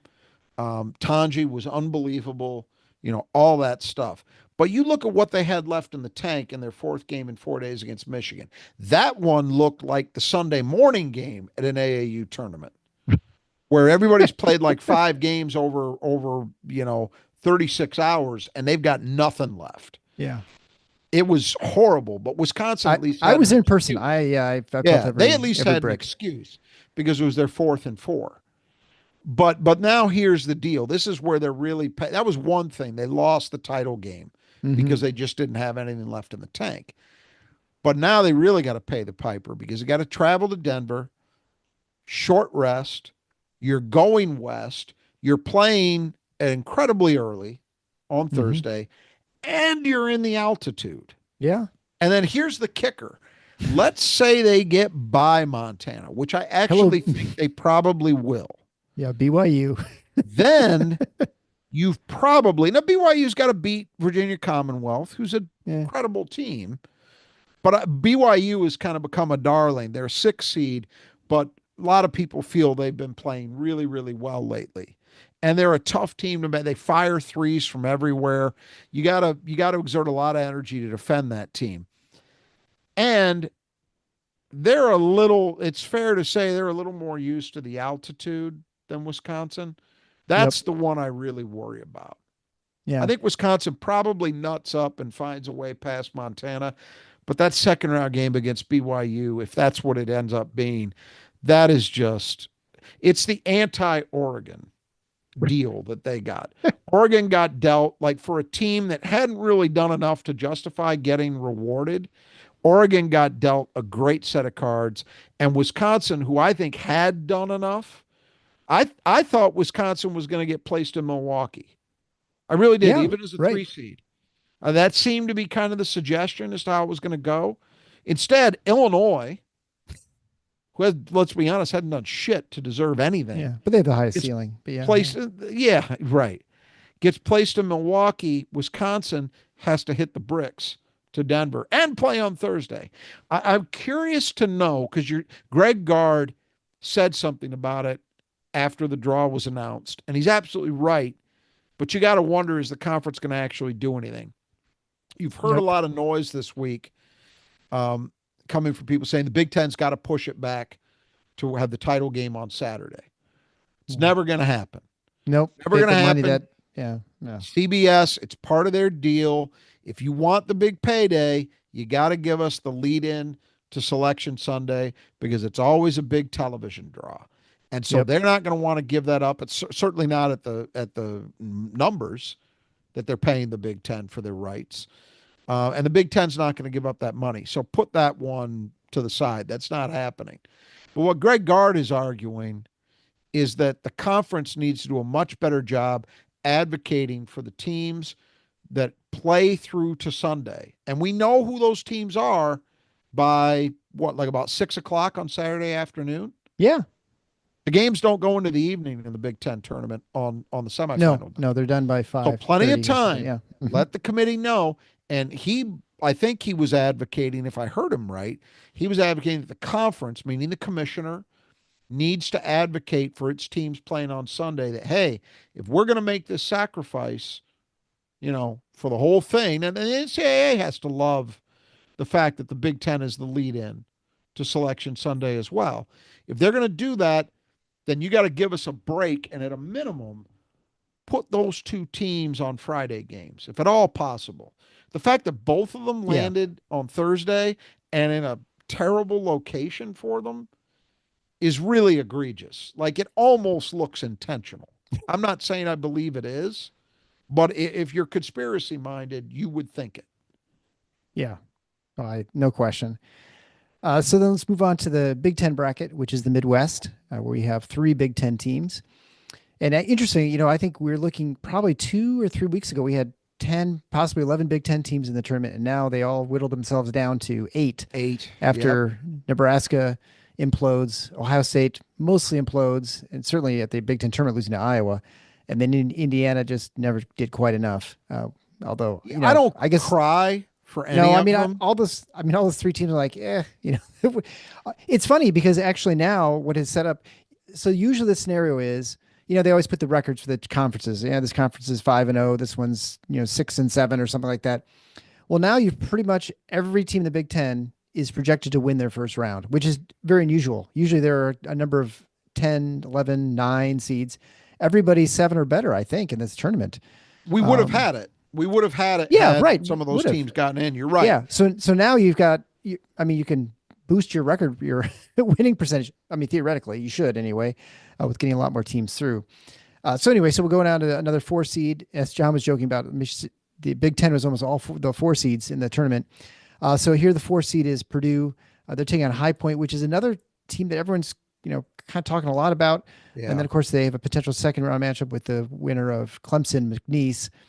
And this is a Purdue team that I think, boy, I mean, I guess it could be a 4 seed, but again, maybe this is, I watched too much Purdue, but they just, especially in the Big Ten tournament, they looked rough.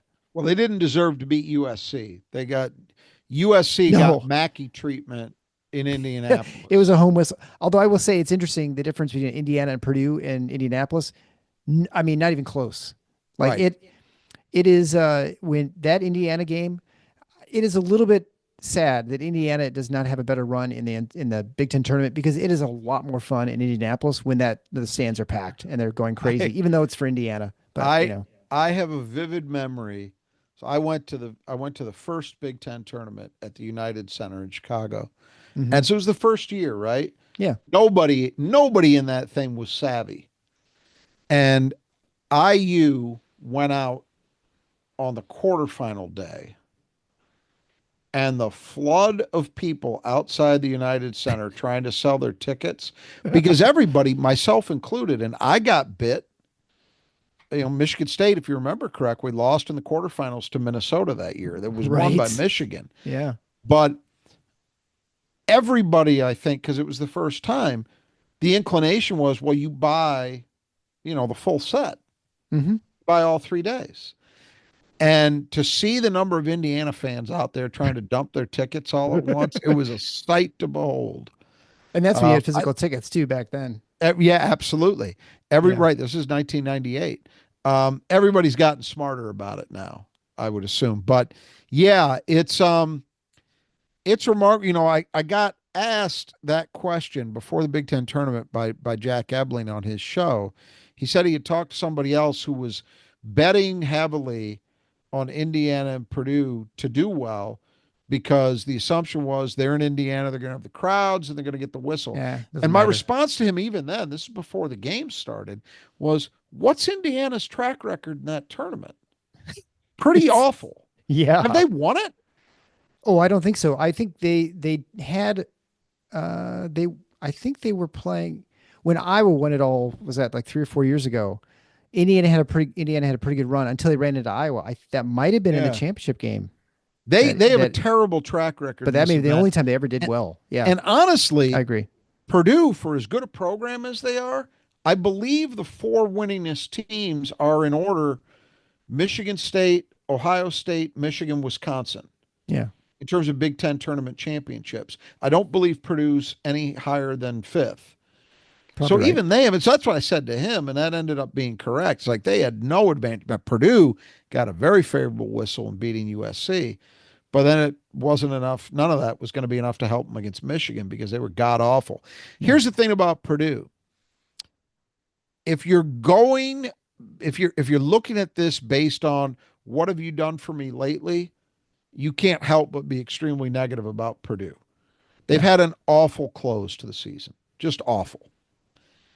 And so based on that, based on the fact that Braden Smith, and I would even argue in that Michigan game, I thought TKR was looking worn down too. He didn't because look very good now. all of a sudden he wasn't finishing shots we've seen him hit all year. If those two guys can't find some rejuvenation here quickly, it's lights out. Now, I don't know enough about High Point. I know that they are a team that is getting a lot of positive attention, but you never know how much stock to put in that. Right. I think some of that is just a lack of belief in Purdue, which I understand. But I also know that you're always one day away from breaking out of that string. I mean, where were people on Michigan before before they played Purdue. Well, I know I didn't think they'd win another game this year. Right. And they won. I don't think ran up three. many of their 14 fans thought that either. The 15th might have, but yeah, that's But they managed to. So you don't know. I will say this: it's not favorable for a long stay for Purdue because even if they beat High Point, which I think I'm going to pick them to do, they play the winner of Clemson McNeese, and Clemson I've seen. I actually saw the game Clemson beat Duke at home, and I don't think Clemson's a great team, but they're good enough to hang with Purdue. The Yeah. Purdue that we've been seeing for the last month and change. And McNeese State is a team that everybody loves, coached by famous renegade outlaw Will Wade. Wait. I think, and they like to play fast, and their guards will get into you, and they'll pressure Yeah. you. All stuff we know Purdue doesn't love. I don't know if I've got faith that it's more than maybe a 2-round hang for Purdue in this thing. And I mean, how good is Purdue's track record in the NCAA tournament in general? Outside of last Yeah, year, it's that not too. good. That too. It's not good. Yep. I mean, quick thing, Paul mentioned that he's going to be there Friday in the building, which, our family had briefly considered going to the Michigan State game in Cleveland, but 10 o'clock game on Friday, and then it's presumably a late game on Sunday. It just doesn't work. Don't assume that. But the last part, you're right about Friday, obviously. But yeah, but you never my know. son's getting back to it's the nice thing. How great is this? And I think I may have mentioned this before. My son is at Purdue, right? They are in spring break this week. I mean, what a great week to have in spring break. You just sit down and Thursday, Friday, Saturday, Sunday, you just kind of binge. It's going to be great for him. And so that's also another reason just to stay home. You can just watch every game as opposed to just the ones in your building. And we've watched enough. We watched 14 days of basketball, especially after watching that. Whatever it was that we saw on Sunday with Michigan and Wisconsin. And finally, also from Big G, you guys rock. Thanks for great content, Eric and Rod. Yeah, so we appreciate it, Big G. All right, so moving on a little bit further down in the bracket, we have the number 6 seed. The team, I'm surprised they're 6. I thought they would have been like a 1A or something because of their ceiling, but it's the Illinois Fighting Illini taking on Texas or Xavier, a play-in, and usually one of the play-in teams makes the Sweet 16. Not every year, but whether that it helps to win that first game and kind of get rolling a little bit. Obviously UCLA is the most famous, making the Final Four as a play-in team. VCU too, if I remember. Oh yeah, that's right. VCU. That was the first year. Shaka was there. Yeah, right. That was his one shining moment, really. Yep. Yeah. Yeah. Who knows, right? I mean, that's the fairest thing to say about him. The best 21-12. The best 21-12 team in history. I mean, probably. Yeah. Who knows? I mean, who knows? Illinois, the roller coaster that it must be as an Illinois fan, certainly this year, I would say more often than not, but this year for sure. You watch them, they had a decent close to the regular season, a good one, actually. Yeah. They beat the hell out of Michigan and Ann Arbor, and then they handled Purdue at home. Then they go out, and who was their first round game against? Iowa? It was Iowa. Iowa, right? They broke 100. Yeah, the teams, they gave up 94, but they scored 106. Right. And hit a bunch of threes, and it was all going great.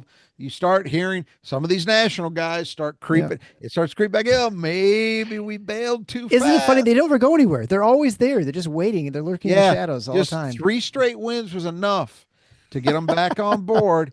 And then came an absolute hammering by Maryland. Oh, that was... And I just think that's the season for Illinois. So can they beat either Texas or Xavier? Absolutely. Could they lose to either one, even though those are 2 bad teams? Those are 2 of those bubble teams that Don was talking about where nobody had a good resume. Yeah, Illinois could lose to either one of those teams. I don't have any confidence in that. If they were to win, they're likely facing Kentucky. And I don't know how I feel about Kentucky. I mean, Kentucky is a 3 seed, and I'm not saying that the metrics certainly support that by and large, but there's just something about a 22-11 record next to a 3 seed. Yeah. It just doesn't sit well. Yeah. And here's the other thing. Kentucky's got 2 key guys that are done for the year, and they've been out for a while. So I don't think it's impossible that Illinois gets to a Sweet 16 for as much as I've loved to trash that team and its dipshit fan base, I can't say it's impossible because we have no human being on the face of this earth, and I'm going to include Brad Underwood in that group, has any feel day to day for what that team's going to do. On their best day, are they capable of being a Sweet 16 team with this draw? I would say yes, but they're very capable of losing, and not just losing, they're capable of getting annihilated in their first game. Well, just the way they play, they're just more Right. at They risk for could, having that sort of risk it's reward just, sort it's of the ultimate style high play. variance team, right? Yeah. So, Well, adding a little bit of conspiracy to the whole thing as well. My friend, he's an Illinois fan. I went to the Illinois game, with him. He has said on almost the last 2 years and even this year, the rumors are always there about Brad Underwood heading for his last stint going down to Austin. So wouldn't that be interesting if he were to take on the team that he may take the job of come next year, assuming they fire their coach, which it sounds like it was a certainty, and then they make the playing game. So, it may just be he'll get fired as soon as the season's over. it's But it's a very good point, and those rumors have been persistent. I know that's true. Um, that would be a move that would likely, I would equate that possibly to what we saw last year with Kentucky yep, and exactly. Arkansas and Yeah, it's USC like and lateral moves everywhere. all Yeah. these dominoes Mm-hmm. happening. I could see that. I could see that being the case because look, as much as I like to mock them, Illinois is objectively on a national scale a very good job. Yeah, it's a good Not an job. elite job, but it's a very good one. Yeah, And you can aspire to Final Fours in that job. I don't sure. think that's crazy at all. So if Underwood were to leave, that would be a hell of an opening for somebody. Wouldn't that But be interesting? You have like 4 tiers in the Big Ten. You have Minnesota, which is not a good place to coach. It's a tough place to succeed. You got yeah, Iowa, which is, you can probably linger there for a while, but it doesn't have as many resources. Then you have Illinois, and then you have the pressure cooker Indiana. You'd have all the sort of four different yep, options you've got within one conference. 100%, and it's all four of the strata Yeah, in right. the league. It really is because Besides, like Penn State, which would be the bottom, like the Minnesota's down near the bottom. Iowa is kind of that I think of as the lower middle class, yeah, not the bottom, but the lower of the middle. Um, then Illinois, which would be certainly upper middle, and then Indiana, which is somewhere near the top, depending upon how much you factor in things like the fishbowl effect versus yeah, right. resources and Hmm. tradition and recruiting territory and all NIL that and all stuff. that kind of stuff. Yeah, for Yeah. sure. So it could be really interesting. But anyway, the other point on Illinois before we wrap with them is, as I mentioned, we were talking to Dom, they got handed a gift. They Right. deserved less than Oregon deserved Seattle. Illinois is playing in Milwaukee. I Yeah. mean, Milwaukee is like, an hour north of the Illinois border. It's Yeah. So, crazy. I mean, Now it's further away than that from Champaign, but it's so probably what? equivalent to going to Cleveland. It's not even really any Yes, different. Yeah. absolutely. It's 4 hours probably. closer. Yeah. Except you have to drive to Chicago. But other than that, yeah, it's Yeah. And so Illinois get that's and again, I mentioned this to you earlier. Um, say what you will about that fan base and their delusions. There are a lot of them and they care. yeah. So I There'd be a would lot of orange expect there. that there's gonna be a lot of orange and not Texas orange in Milwaukee Yeah. on for one game and maybe two. If I were boy, an Illinois Kentucky game there would be something because Kentucky travels no matter what. Yeah. Ashley So Judd, right? I mean, that'd be that quite a would game. that would be I would suspect they'd have a paucity of empty seats in Milwaukee for that one if Yes. that game comes to pass. Yes. All right. So moving on to the final matchup in the Big Ten is the UCLA as a 7 seed. Are they the lowest seed in the Big Ten? I think they are, aren't they? It The is. 7 seed. Yeah. Yep. Interesting. As the number four as the last. Well, they were in a double bye. Yeah, they were a double bye. They were the last double bye in the Big Ten, and they were the That's lowest seed right. in the NCAA tournament. Yeah, I mean, obviously not related, but so the 7 seed they play the 10 seed Utah State, and then potential matchup against Tennessee in the next round, and they're I, obviously potentially Elite Eight against Illinois. you Or if that know, tough for UCLA, in a sense, they're playing on Thursday and they got to travel east, Hmm. 3 time zones. So they didn't get done any favors, but honestly, they didn't do enough to deserve any favors in terms Yeah, of geography. But then again, if I were them and looking at what Illinois and Oregon got dealt, I said, why not us? But anyway, they're good. They're used to traveling. They should be used to by now. they are.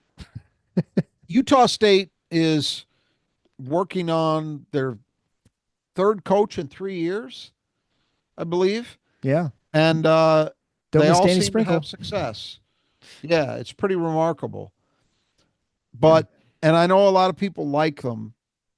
I like UC. I've liked UCLA all year, I know you have, even when and they've they've let you down. just when I begin to believe in them, they go out and they play like the way they did against Wisconsin in the Big Ten tournament, which was just a disgrace. Yeah. And I didn't think they were. It's so funny because when you see them at their best, you understand what they can be, and what that is kind of a vintage Mick Cronin style team that just goes out, defends the hell out of it. They're physical, they're tough, they're deep. They've got some athletes, never pretty offensively, but they do enough. And you just say, at least for me, I just think this is a team I can. I thought they had the second best chance to win the Big Ten tournament other than Michigan State because of their depth. Shows Yeah. what I know. And that event just is always a crapshoot anyway. Yeah. Well, But yeah, every year.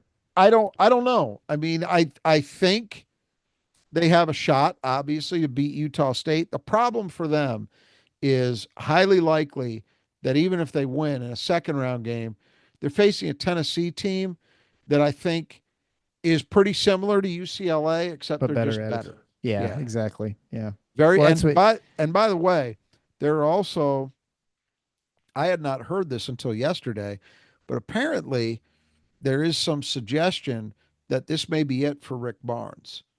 That he may be looking to retire after this. I mean, he And looks so old. you wonder if that kind of lights a fire. Now, his team always plays hard anyway, but if that gives them a little extra motivation, you don't know how that would cut, but I just think it's worth mentioning. Yeah. But yeah, kind of a bad draw for UCLA, And they've I never, think, I don't in think that Tennessee's respect. ever reached the Final Four either that I'm aware of. I think They they've haven't. always, They Elite haven't. Eight.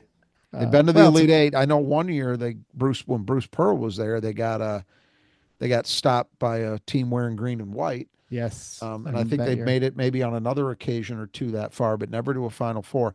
But yeah, it's just, I mean, I'm not going to say it'd be impossible for UCLA to get past them, but you wouldn't like their odds just because, as I say, they're pretty similar teams, except Tennessee's just better. Yeah, no, I agree. And that just reminds me that you want to make sure if you've got windows that need to be cleaned, contact the Squeegee Squad of Grand Rapids. You're in the greater Grand Rapids area. It is spring. It's time to make sure those things are nice and clean. You've gotten probably some buildup over the winter. Contact them. They can come out. They can take care of things. You get 15% off as a listener to the show just by mentioning Final Four when you get your estimate. And of course, the only place to get the estimate is our support page at tffinots.com/support.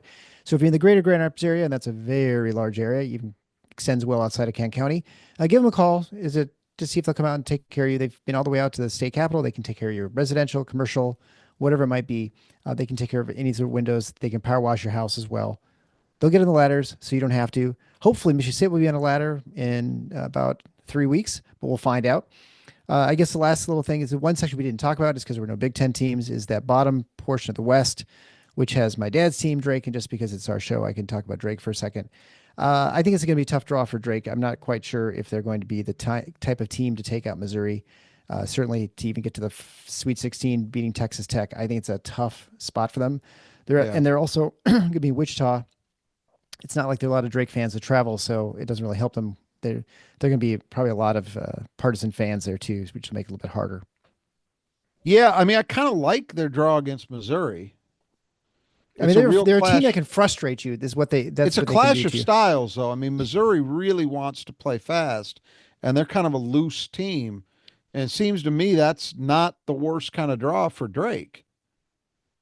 You know? Yeah, I'm just down on Drake because last 2 years they've lost. When I thought but they it's a played well, different, it's different coach, regime. different regime. It is, and it's probably the only year under McCollum, especially if there are 3 or maybe even 4 Big Ten job openings. I got to imagine Well, he'll end up in the Big it's Ten, one of those very, 4. you're hearing a lot of different things. So the consensus seems to be for the moment that Indiana, the leaders in the clubhouse are Brad Brownell, who's the head coach at Clemson, and Ben McCollum.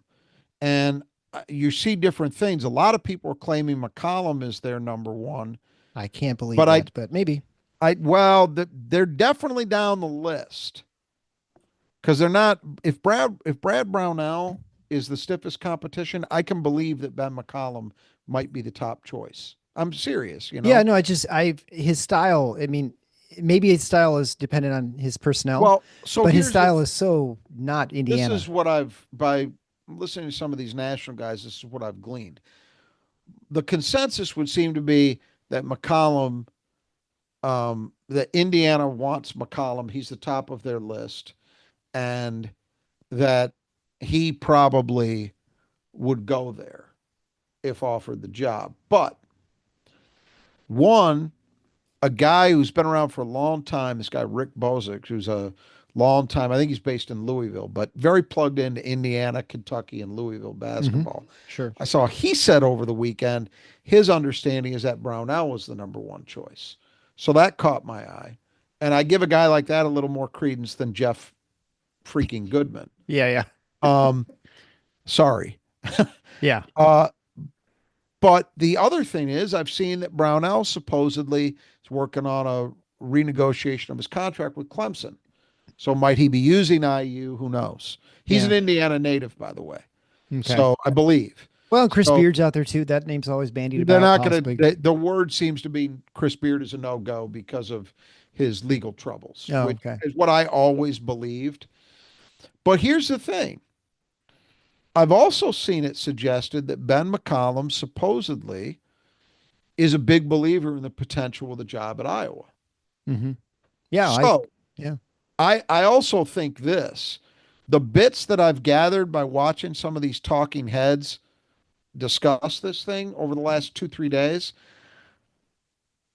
I don't believe that any of them, not Jeff Goodman, not Rob Douster, not Matt Norland, none of these clowns, is dialed in at all to what Ben McCollum actually thinks. Exactly. Because no one knows him. He's brand new to D1, Right. right? So no one has any Yes. contacts with him.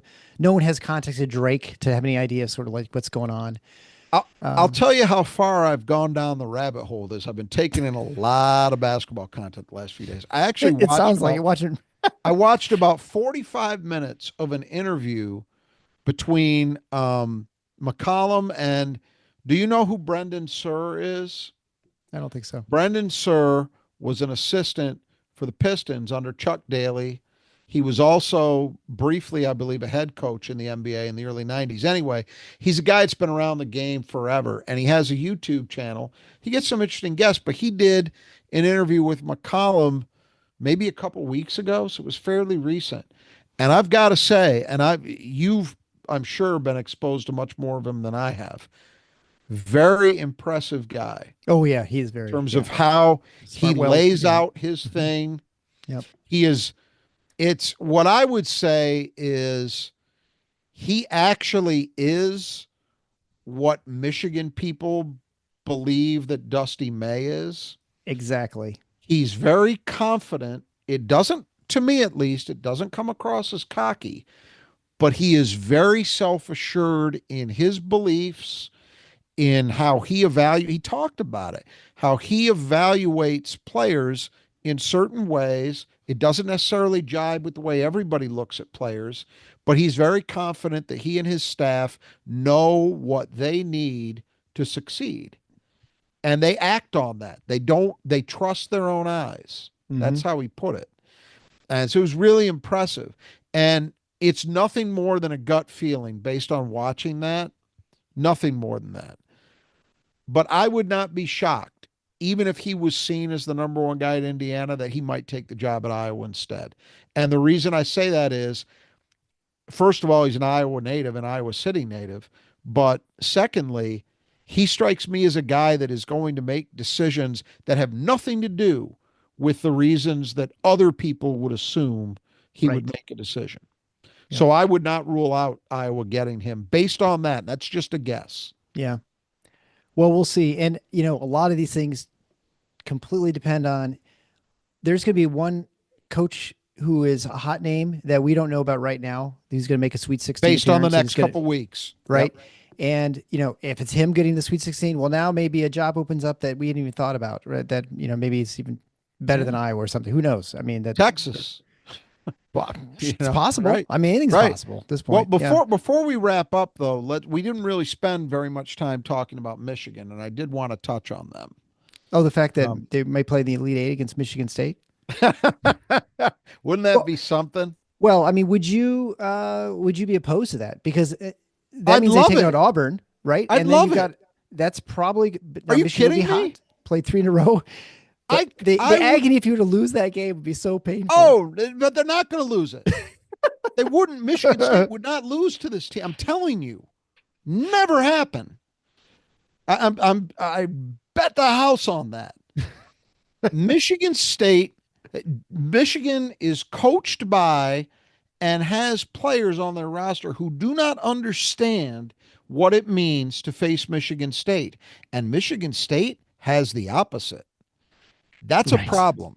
Yeah. I would relish that. Bring that on. I didn't want it for the Big Ten championship game. It's actually fortunate, I think, that Michigan State went out and didn't have to face Michigan, because I think Yeah, it would be that perceived game as then the real tournament championship. it title. requires, you can't be Michigan State and not lay it all on the line. Exactly. And Yep. there was limited upside because it's a sack race. Yeah. Ultimately, who cares? You care about it because it's those jackasses on the other side, Yeah. and you want to tattoo them. But that's not to Michigan State's advantage.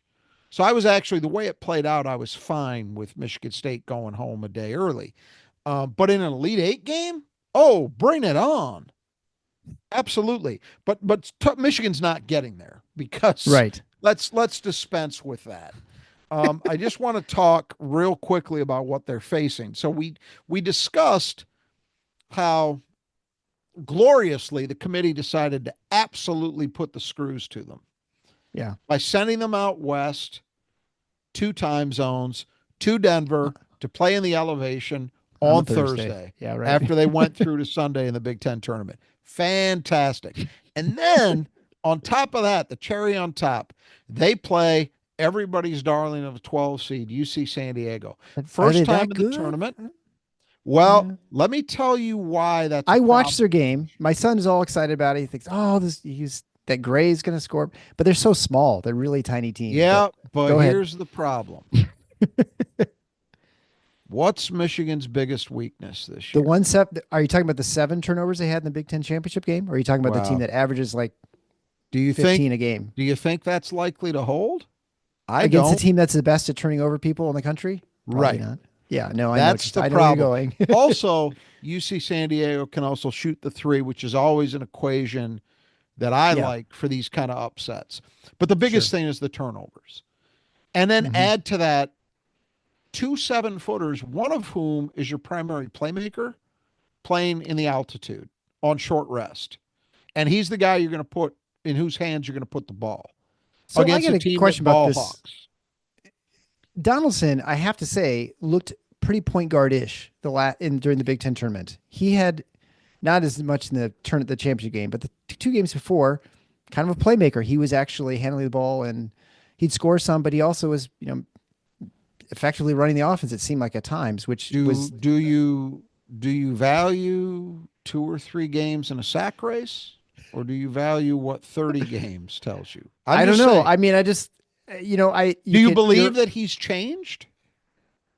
you can live in the moment sometime? Yeah, but Maybe. this is like the classic question we'd have with AJ Hogard for the last 3 years. Right. Do you believe right. the AJ Hogard you saw in the last 2 Exactly. games that we're going to see it for the Exactly. next 3? I don't know. Probably not. You're Exactly. probably right. You can keep on deluding yourself that something fundamental has changed, or you can accept that he might get you on a given day, but over the long run, Yeah. bet against it.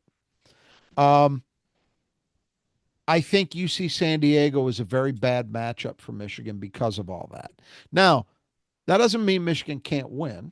They can. And you're right. The size difference is the flip side of that. My question is, and here's another thing too. Let's not forget, Michigan likes to play fast. It's not like we're watching, Bo Ryan, Wisconsin. We say, all right, they're in the altitude, they're on short rest, but they're going to drag out every possession. They're going to Right, shrink right. the game. That's not Michigan. So I don't love that. Yeah. If they get past that, probably they're facing Texas A&M. Now, Texas A&M has got to face Yale. They got to beat Yale. Yale pulled off first round upset last year, again over Auburn. They'll want to do the same thing here. Texas A&M, what's the other weakness Michigan has besides turnovers? Defense rebounding. Yes. You know who the number one offensive rebounding team in America is? I'm guessing it rhymes with Mexis A&M. There you go. Yeah. I really think Michigan got the screws put to them. I said this on Jack Ebeling's show this afternoon. I'll repeat it here. If Michigan gets through these two games, that is by far a more impressive feat by Dusty May and his team than what they just did last weekend. By far. Because they've got much, much, much more stacked against them. Now, you can argue that none of the teams they could play over these 2 days or 3 days are better than any of the teams they beat in Indianapolis, and I might agree with that. But it's the circumstances and it's the matchups, it's the styles. I think Texas A&M would absolutely obliterate those clowns on the boards if that matchup comes to pass. That's a problem. Texas A&M brings maximum physicality, kind of like Michigan State. This Michigan team doesn't look to me like they like that. So I don't love it. I think there's a good chance they go. The only thing that gives me pause is it seems everybody on television is picking UC San Diego. Right. Exactly. Yeah. It's the only thing that gives me pause because I would have been on it like white on rice. That makes me hesitate a little bit. I still think it's going to happen. Push comes to shove, but it does make me hesitate. Usually when there's that much groupthink, be afraid. Well, I feel like last year was Yale and they actually did come through. And right. It does. Sometimes the darling is the darling for a good reason. Well, always go back to, it's interesting. And, the perfect bracket is like one in a quintillion or something chance of getting every pick right. And you're like, how's it possible? Only 68 teams or 64 really, because they don't count the first two. But, when you look at, if you have a 50% chance of winning a game, like let's say it's an 8-9 matchup, for you to pick all four correctly, it's like a 6.25% chance. If you look at it just statistically, and that's like for easy games. So that's why, it makes it almost impossible to predict any of this sort of thing because it's not like a best of 7, a best of 5 or whatever series, obviously. I mean, it's said many times. It's what makes the tournament so much fun, but also just totally, completely random. And why you can say, well, you have the super teams, but they have the one bad day game and they're playing a team like Michigan State playing Middle Tennessee State. I hate to relive that, but that was like probably a 2% outcome game, right? Yeah. Yeah. And they do. There you go. They do happen. Absolutely. But going back to Michigan State for a second, I don't think this Bryant team is comparable to Middle Tennessee. No, I'm not saying that, but I'm reasons. just, but my point right. is the statistical chance of things happening. They still happen. Yep. Even though they seem improbable, they can. Absolutely. Yeah. All right. Well, let's wrap it up there. We're going to be back day or two. We'll be back probably on Wednesday to release our Bryant update. And then we'll be back live, I guess, after the Michigan State game. So it'll be early Saturday morning. It's going to be a late one, folks. It's going to be a late one. But you know what? I'm vacation too that day. So I actually got Friday off. So actually it works out well for me. And this way I don't have to drive to Chicago or to Cleveland. So it's even better. So until then, the Final Four is not in the schedule.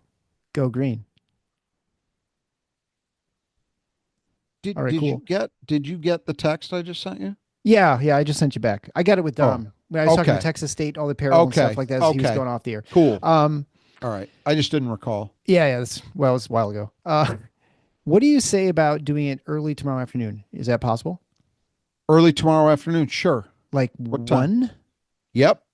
Okay. I'll get to work on it now. Let's plan on 1 o'clock. I've already watched enough Bryant that I feel like the fact that you've watched any Bryant Well, they only played one high major, Yeah. St. John's, and Yeah. admittedly I didn't watch the whole game. I watched about a 15-minute highlight package, but it was enough. Yeah. Um, then I saw about half of the Grand Canyon game, and then I saw about half of their America East tournament final against Maine. So I feel like I've got enough to work with. Yeah. Um, All right. but Well, yeah, I can. Well, let's do it at one. That all sounds right. great. Sounds great. I'm gonna go ahead and log off here because I forgot we're still live. So Okay, everyone got to see behind the scenes as we schedule how we there schedule you our go. shows. It's as exciting as you expect. How many people Uh, are online watching that? we had up to like about 60 or so at one time, Oh, that's not bad. which is pretty good for Yeah, just a random not show like bad. this. Okay. Yeah, pretty good. A lot of comments early. A lot of people who listen or watch